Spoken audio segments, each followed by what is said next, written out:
नमस्कार, good morning all of you. आप सभी का एक बार फिर से स्वागत है अपनी इस ऑनलाइन क्लास में। कल तक हमने बात की थी ट्रांजिस्टर के बारे में, जिसके अंतर्गत हमने ट्रांजिस्टर के अभिविन्यासों को भी समझा था। और लास्ट क्लास में हमने देखा था कि जो भी अभिलाक्षिक वक्र होते हैं, जो कि उभयनिष्ठ आधार अभिविन्यास के लिए और उभयनिष्ठ उत्सर्जक अभिविन्यास के लिए किस प्रकार से बनते हैं, उनको हमने समझ लिया था। आज अपने ट्रांजिस्टर की आगे की कड़ी में बात करने वाले हैं प्रवर्धक की, यानी कि एम्पलीफायर की, कि ये प्रवर्धक अर्थात एम्पलीफायर क्या होता है। एक्चुअल में एम्पलीफायर एक ऐसी विद्युतीय युक्ति होती है जो प्रत्यावर्ती संकेतों के प्रवर्धन का कार्य करती है, उनको बढ़ाने का काम करती है। अब प्रत्यावर्ती संकेतों का मतलब यहाँ पे प्रत्यावर्ती वोल्टता भी हो सकता है, प्रत्यावर्ती धारा भी हो सकता है। तो प्रत्यावर्ती संकेतों के प्रवर्धन का कार्य जो भी युक्ति करेगी वो क्या कहलाएगी? प्रवर्धक कहलाएगी। एक्चुअल में जो भी एम्पलीफायर जो युक्ति होती है, जो प्रवर्धक युक्ति होती है, उसको जो भी संकेत मिलता है, उसके लिए जो भी इनपुट होता है वो प्रत्यावर्ती प्रकार का होता है, और जो निर्गत संकेत होता है वो भी, यानी कि आउटपुट है, वो भी प्रत्यावर्ती प्रकार का ही होगा। लेकिन जो भी निर्गत संकेत होता है उस संकेत का आयाम बढ़ा हुआ प्राप्त होता है, जबकि उसकी आवृत्ति पे कोई प्रभाव नहीं पड़ता है। जैसे मान लो कि ये अपने पास एक प्रवर्धक युक्ति है, एक एम्पलीफायर है, इसके अंदर पूरी की पूरी जो इलेक्ट्रॉनिक डिवाइस है वो सेट है, ये प्रवर्धक हो गया। तो इस प्रवर्धक को जो भी संकेत मिलेगा, यहाँ पे ये इनपुट होगा, इसको जो भी संकेत मिलेगा वो इस प्रकार से प्रत्यावर्ती संकेत होगा, ऐसा संकेत होगा। तो ये तो इनपुट संकेत हो गया। और यहाँ पे मान लो हमें आउटपुट प्राप्त होना है, तो आउटपुट कैसे प्राप्त होगा? आउटपुट हमें मिलेगा तो वैसा ही, लेकिन उसका जो आयाम है वो बढ़ा हुआ मिलेगा, कुछ इस प्रकार से। ओके, अब इन दोनों में अंतर क्या है कि इस निर्गत संकेत का जो आयाम है वो बढ़ा हुआ है, जबकि उसका आयाम कम था। यानी कि आयाम में क्या हो गया? एम्प्लीफिकेशन हो गया, प्रवर्धन हो गया। और बात करें आवृत्ति की, तो आवृत्ति के अंदर कभी कोई प्रभाव नहीं पड़ता।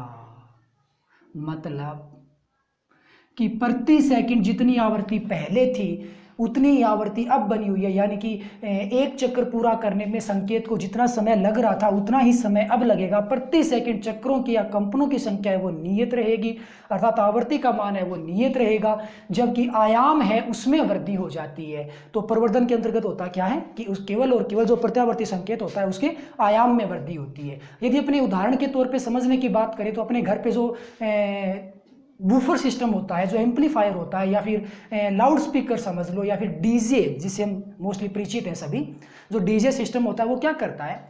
वॉल्यूम को कम ज़्यादा हम कर सकते हैं।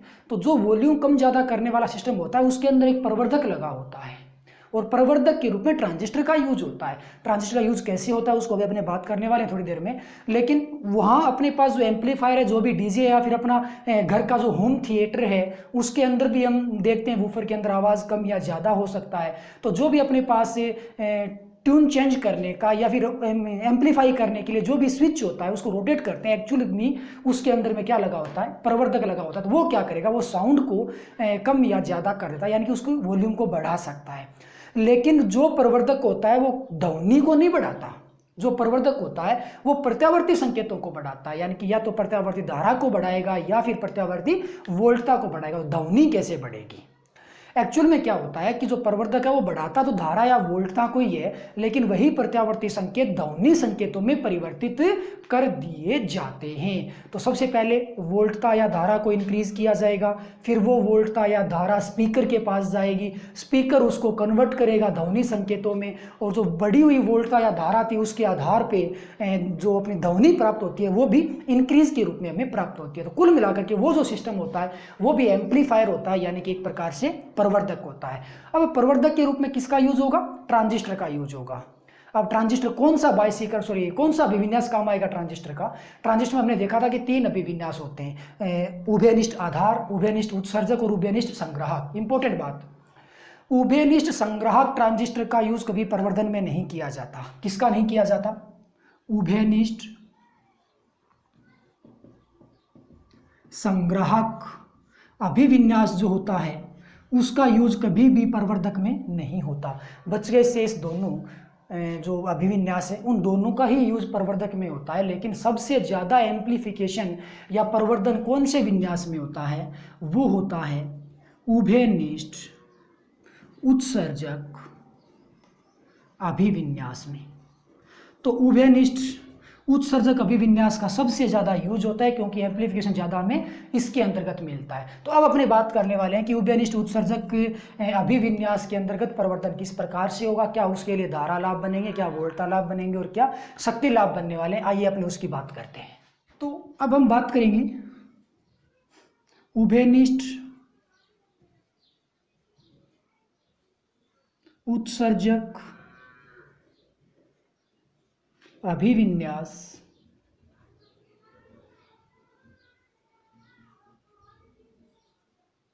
प्रवर्धक के रूप में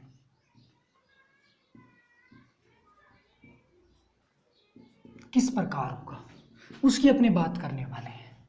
तो इसके ऊपर एक्चुअल में क्वेश्चन कैसे बनता है, एग्जाम में क्वेश्चन आता है 2 या 3 नंबर का, वो ऐसे आता है कि प्रवर्धक किसे कहते हैं, उभयनिष्ठ उत्सर्जक प्रवर्धक के लिए परिपथ चित्र बनाइए या विद्युत परिपथ चित्र बनाइए तथा आवश्यक धारा लाभ, वोल्टा लाभ तथा शक्ति लाभ को ज्ञात कीजिए। ऐसा कुछ सिस्टम आता है।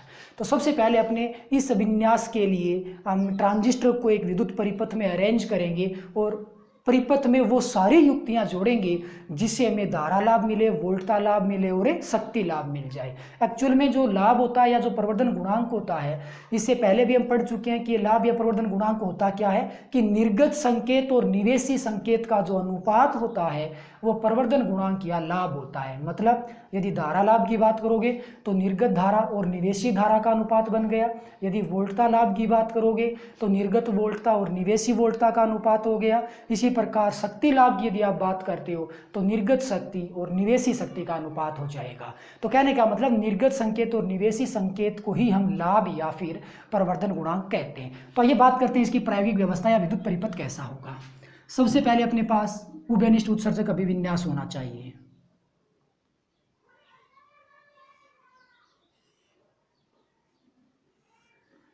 कुछ ऐसा सिस्टम है।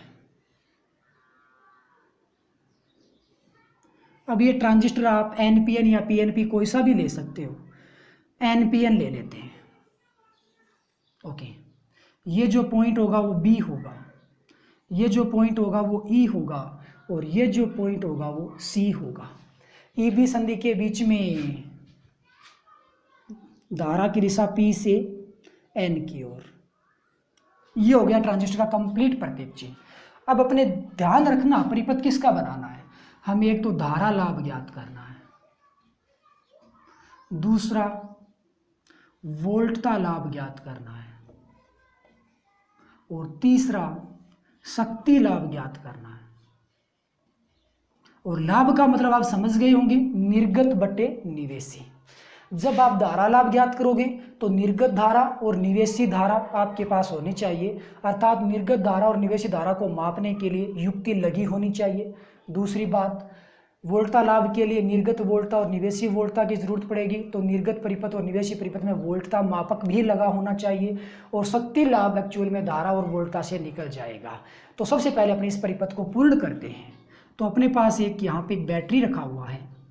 ई बी संधि अगर 22 में होगा तो यहाँ पे टर्मिनल आएगा पॉजिटिव।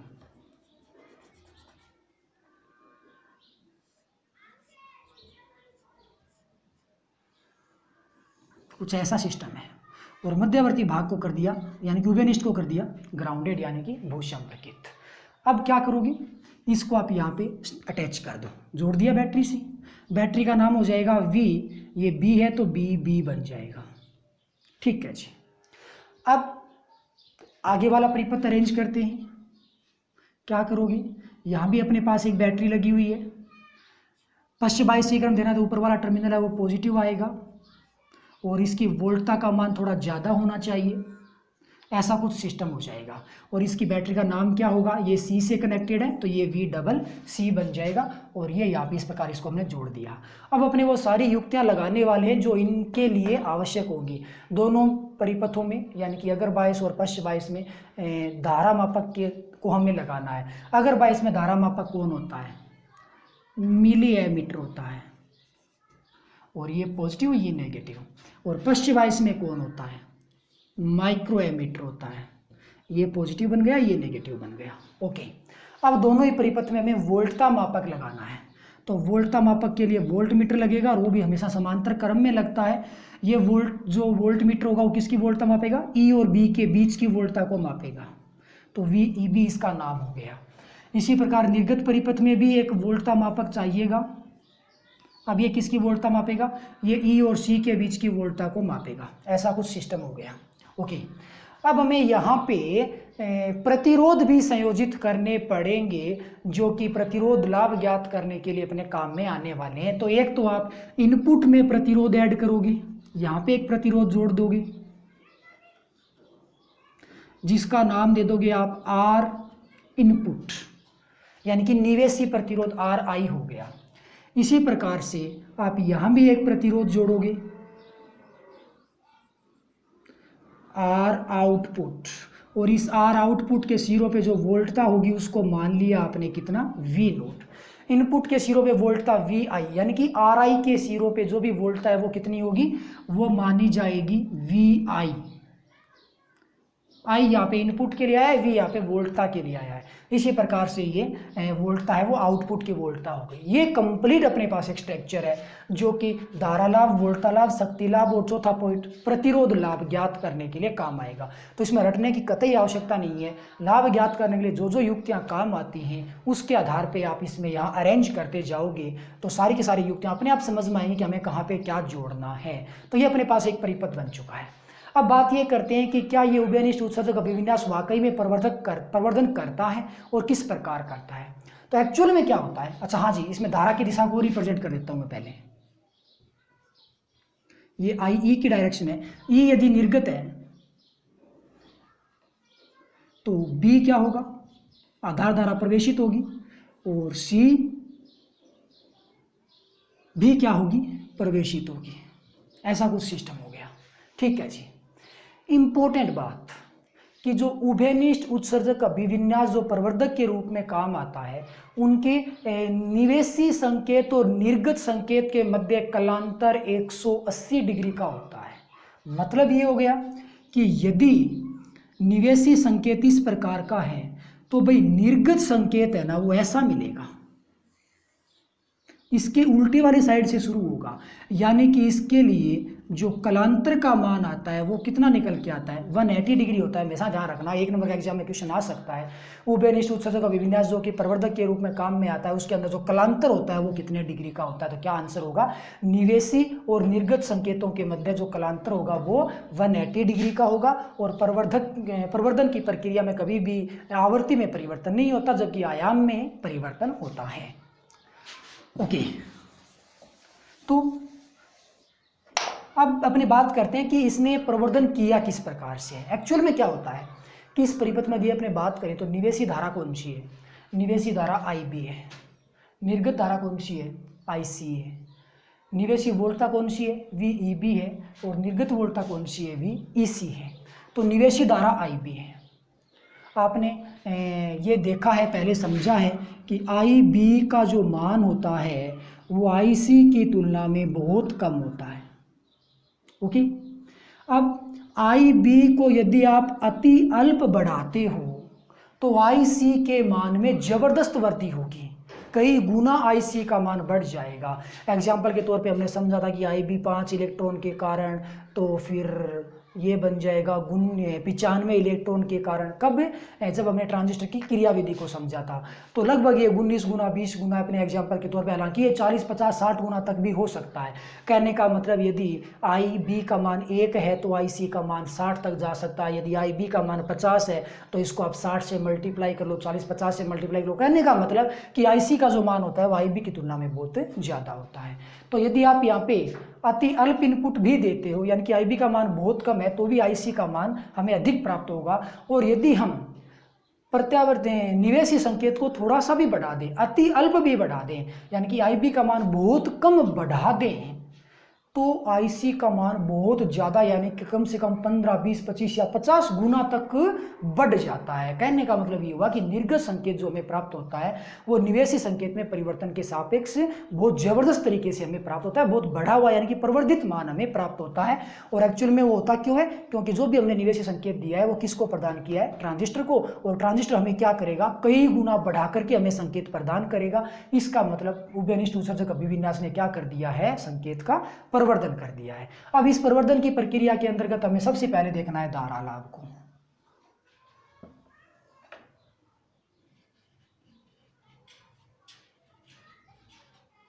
धारा लाभ का प्रतीक चिन्ह क्या होता है? बात कर रहे हैं एम्प्लीफिकेशन की, प्रवर्धन की, तो एम्प्लीफिकेशन ऑफ करंट, करंट मैंने आई, एम्प्लीफिकेशन ए आया, और कॉमन कौन है? उत्सर्जक, तो ये बन जाएगा ए आई ई। ये क्या हो जाएगा? धारा लाभ। धारा लाभ का प्रतीक चिन्ह क्या होगा? ए आई ई। लेकिन कल की क्लास में जो हमने देखा था उभयनिष्ठ उत्सर्जक अभिविन्यास के लिए धारा लाभ को, वहां पे हमने एक और प्रतीक चिन्ह लिया था, और वो क्या था? वो था बीटा। मतलब कि धारा लाभ के दो प्रतीक चिन्ह हो गए। फिर एक तो हो गया बीटा और एक हो जाएगा ए आई ई। ए यहाँ पे एम्प्लीफिकेशन के लिए है, आई यहाँ पे करंट के लिए है, और ई यहाँ पे जो भी कॉमन था उत्सर्जक है यहाँ पे कॉमन, उसके लिए ये रिप्रेजेंट हुआ है। तो धारा लाभ किसे कहोगे? निर्गत धारा और निवेशी धारा के अनुपात को हम क्या कहेंगे? धारा लाभ कहेंगे। तो जी धारा लाभ यानी कि बीटा का जो मान निकल के आएगा वो कितना बनेगा? निर्गत धारा और निवेशी धारा का अनुपात कर दो, आई सी बटे क्या हो जाएगा? आई बी। तो ये आई सी बटे आई बी ये बन जाएगा किसका सूत्र? धारा लाभ का। तो हमने धारा लाभ के सूत्र को डेरिवेट कर लिया। अब सेकंड अपने पास टॉपिक आता है, वो होता है वोल्टता लाभ का। अब वोल्टता लाभ का प्रतीक चिन्ह क्या होगा? Amplification of voltage for common emitter, ये इसका प्रतीक चिन्ह हो गया। एम्प्लीफिकेशन वी वोल्टेज के लिए, ई वहां पे जो कॉमन है उभयनिष्ठ है उत्सर्जक उसके लिए है। परिभाषा क्या बन जाएगी? निर्गत वोल्टता और निवेशी वोल्टता के अनुपात को हम क्या कहेंगे? वोल्टता लाभ या वोल्टता प्रवर्धन गुणांक कहेंगे। तो भाई इसका सूत्र है वो क्या बन जाएगा? ये बन जाएगा ए वी ई बराबर निर्गत वोल्टता बटे निवेशी वोल्टता। तो निर्गत वोल्टता कौन सी है? वी ई सी है, और निवेशी वोल्टता कौन सी है? वी ई बी है। जैसा कि आप ये जानते हो कि V बराबर क्या होता है? आई आर होता है। तो निर्गत वोल्टता की यदि मैं बात करूं तो निर्गत वी ई सी है। निर्गत वोल्टता बराबर होगा निर्गत धारा और निर्गत परिपथ का प्रतिरोध। तो निर्गत धारा आई सी, निर्गत परिपथ का प्रतिरोध आर नोट। तो वी ई सी बराबर क्या बन जाएगा? आई सी इंटू आर नोट बन जाएगा। तो ए वी ई का एक नया सूत्र निकल के आएगा क्या? आई सी आर नोट बटे निवेशी वोल्टता की आप बात कर लो, वी ई बी की बात कर लो, तो ये क्या बन जाएगा? निवेशी वोल्टता बराबर होता है निवेशी धारा इंटू निवेशी परिपथ में प्रतिरोध, या निवेशी प्रतिरोध कह सकते हो। तो निवेशी धारा यहाँ पे लिखोगे तो निवेशी धारा यहाँ पे क्या आएगी? आई बी है निवेशी धारा, और यहाँ पे प्रतिरोध कितना है जी? निवेशी परिपथ का प्रतिरोध आर आई है।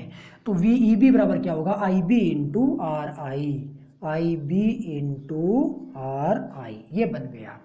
तो आई सी बटे आई बी, आई सी बटे आई बी क्या हो गया? बीटा हो गया। तो यहाँ पे आप क्या लिखोगे? ये तो हो गया बीटा इंटू क्या हो गया? आर नोट बटे आर आई। ये आ गया जी अपने पास दूसरा फॉर्मूला जो कि वोल्टता प्रवर्धन गुणांक या वोल्टता लाभ को प्रदर्शित करता है। यहाँ पे ये बीटा क्या है? धारा लाभ है, और आर नोट बटे आर आई क्या है? निर्गत प्रतिरोध बटे निवेशी प्रतिरोध, और निर्गत बटे निवेशी क्या होगा? लाभ होगा। और ये किसके पदों में? प्रतिरोध के पदों में है। तो आर नोट बटे आर आई यहाँ पे क्या बन जाएगा? प्रतिरोध लाभ बन जाएगा। क्या बन जाएगा? प्रतिरोध लाभ। वोल्टता लाभ बराबर होगा धारा लाभ गुणा प्रतिरोध लाभ। वोल्टता लाभ बराबर होगा धारा लाभ इंटू प्रतिरोध लाभ, और सूत्र है वो अपने पास समीकरण नंबर 2 के अनुसार आ जाता है। अब अपने बात करेंगे शक्ति लाभ की कि ये शक्ति लाभ क्या होता है। तो यहाँ लिख दोगे जहाँ आर नोट बटे आर आई है वो क्या है? प्रतिरोध लाभ है। अब तीसरा अपने पास जो भी पॉइंट आता है वो हो गया शक्ति लाभ। अब ये शक्ति लाभ है, इसका प्रतीक चिन्ह क्या होगा? तो amplification of power for common emitter, A P E बन गया जी शक्ति लाभ का प्रतीक चिन्ह। क्या बन जाएगा? A P E. तो शक्ति लाभ क्या होगा? निर्गत शक्ति बटे निवेशी शक्ति। तो ये बन जाएगा APE बराबर निर्गत शक्ति। बोले तो निर्गत परिपथ की शक्ति को आप P नोट मान लो, यहाँ हमने कहीं रिप्रेजेंट नहीं की है। निवेशी परिपथ की शक्ति को आप PI मान लो। ओके, तो निर्गत शक्ति बटे निवेशी शक्ति क्या बन जाएगा, शक्ति लाभ बन जाएगा। और P बराबर क्या होता है, V इंटू आई होता है। तो निर्गत शक्ति बराबर होगा निर्गत वोल्टता गुणा निर्गत धारा। निर्गत वोल्टता है VEC, निर्गत धारा है IC। तो P नोट के स्थान पे क्या लिखोगे, VEC गुणा IC बटे, अब निवेशी परिपथ की बात कर लो तो निवेशी शक्ति बराबर होगा निवेशी वोल्टता गुणा निवेशी धारा। तो निवेशी वोल्टता VEB होगा और निवेशी धारा IB होगा। तो VEB इंटू IB बराबर होगा निवेशी शक्ति, यानी कि निवेशी वोल्टता गुणा निवेशी धारा बराबर होता है निवेशी शक्ति। यानी कि सारे मान निवेशी के लिए हैं और ये ऊपर वाले सारे मान निर्गत के लिए हैं। तो PI के स्थान पे क्या लिखोगे, VEB इंटू IB, ये मान तैयार हो गया। अब IC बटे IB वापिस हमें क्या मिला, ये तो मिल गया, आगे वाला पद है वो बीटा मिला। क्या मिला जी, बीटा। ओके, निर्गत वोल्टता बटे निवेशी वोल्टता, दिख रहा है ये चीज, निर्गत वोल्टता बटे निवेशी वोल्टता, निर्गत वोल्टता बटे निवेशी वोल्टता, ये सेम वैल्यू है। और इसका मान कितना है, बीटा इंटू आर नोट बटे R I, beta into R naught बटे आर आई। बीटा 2 बार आ गया तो वैल्यू क्या बन जाएगी, beta square into R naught बटे आर आई। और ये अपने पास किसका सूत्र निकल के आएगा, ये अपने पास शक्ति लाभ या शक्ति प्रवर्धन गुणांक का सूत्र निकल के आएगा, जो कि क्या बनेगा, beta square into R naught बटे आर आई। तो ये है अपने पास शक्ति लाभ। एक्चुअल में कुछ भी इसमें रटने रटाने की बात नहीं है, सिंपल से शब्दों में बात करूं तो निर्गत बटे निवेशी कर देना है, लाभ या प्रवर्धन गुणांक अपने आप निकल के आता जाएगा। तो क्या किया, निर्गत धारा बटे निवेशी धारा, धारा लाभ हो गया, निर्गत वोल्टता बटे निवेशी वोल्टता, वोल्टता लाभ हो गया, और निर्गत शक्ति बटे निवेशी शक्ति, शक्ति लाभ हो गया।